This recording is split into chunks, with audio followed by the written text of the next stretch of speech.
J'attends d'eux qu'ils clarifient et formalisent leurs demandes à l'égard de la France et de la communauté internationale. Souhaitent-ils notre présence? Ont-ils besoin de nous?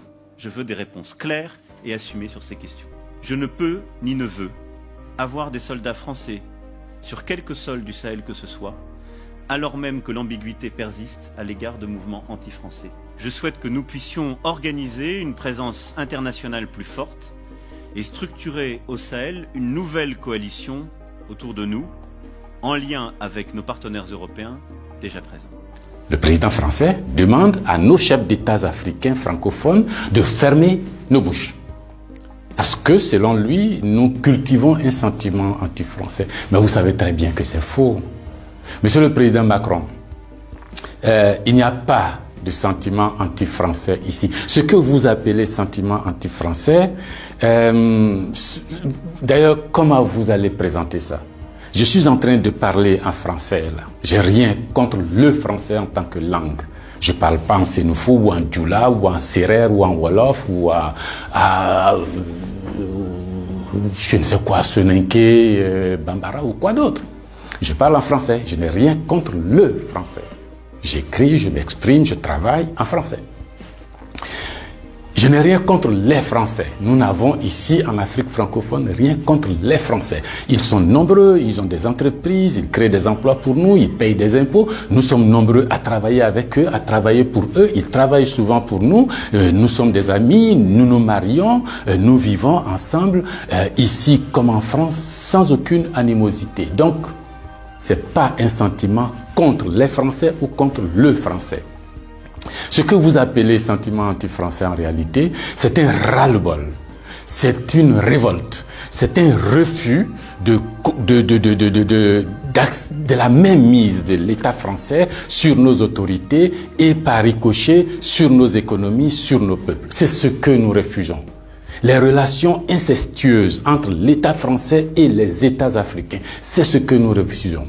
Les relations de connivence entre l'État français et les États africains, c'est ce que nous refusons.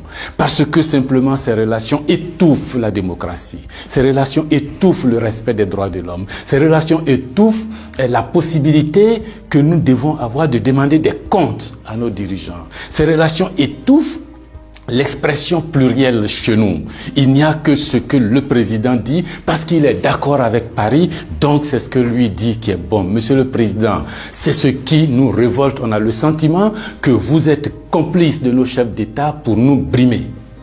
On a le sentiment que les droits de l'homme que vous faites respecter en France, les libertés individuelles que vous faites respecter en France, la déclaration universelle des droits en France, déclaré là-bas par vos ancêtres, Monsieur le Président, on a l'impression que vous considérez que nous, en Afrique, on n'a pas droit à cela. Nous, en Afrique, on n'est pas digne de cela. Nous, en Afrique, on n'est pas suffisamment humain pour avoir les droits humains. C'est ce qui révolte cette jeunesse-là. La conséquence, vous voyez chaque jour de nombreux jeunes essayant d'aller là où les droits sont respectés, là où les libertés sont respectées, là où on a le sentiment qu'ils sont des hommes. C'est ce qu'il faut changer, Monsieur le Président. C'est ce qu'il faut changer. Vous pouvez parler 1000 fois à nos chefs d'État, vous pouvez leur donner des instructions 1000 fois, mais ça ne changera rien dans la tête des populations africaines ici, dans l'esprit des populations africaines ici. L'idée est que nous voulons redevenir des hommes libres. Nos ancêtres ont été vendus comme des marchandises par vos ancêtres. Comme des marchandises. Pendant de 1500 à 1890, c'est par là, comme des marchandises. Nous fermons les yeux là-dessus. Nos parents ont été gouvernés par la décision que vos parents ont prise à Berlin de venir s'accaparer nos territoires, nous-mêmes, nos fleuves, nos rivières, nos matières premières, de prendre possession de nous. Ça a duré près d'un siècle. Fermons les yeux là-dessus. Vos prédécesseurs ont considéré que nos chefs d'État devraient être juste des délégués pour eux, pour nous maintenir ici. Comment on peut avoir le sentiment français quand on descend à l'aéroport d'Abidjan, le boulevard qu'on prend s'appelle Giscard d'Estaing. Le pont qu'on emprunte s'appelle De Gaulle. Et la route qu'on utilise pour aller à l'université s'appelle boulevard Mitterrand. Et puis partout, on a Trèche-la-Plaine, Port-Bouët, Binger. Non!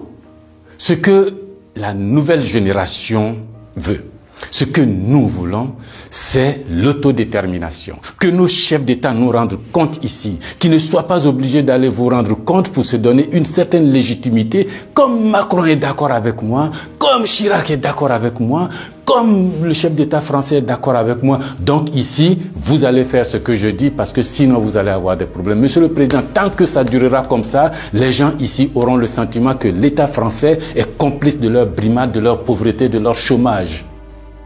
C'est ce que nous voulons changer.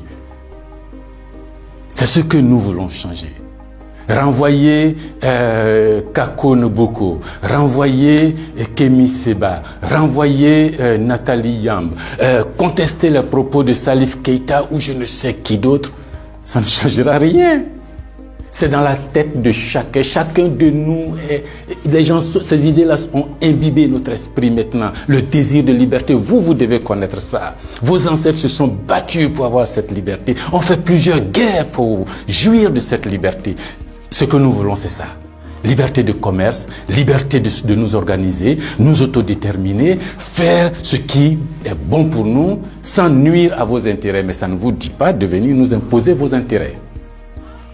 Si vous pensez, chers auditeurs, que ce message vaut la peine d'être diffusé et que nous soyons nombreux à nous l'approprier, sans animosité, sans bestialité, mais avec fermeté et conviction, il faut liker, il faut partager. Parce que c'est l'Afrique de demain qui se joue là.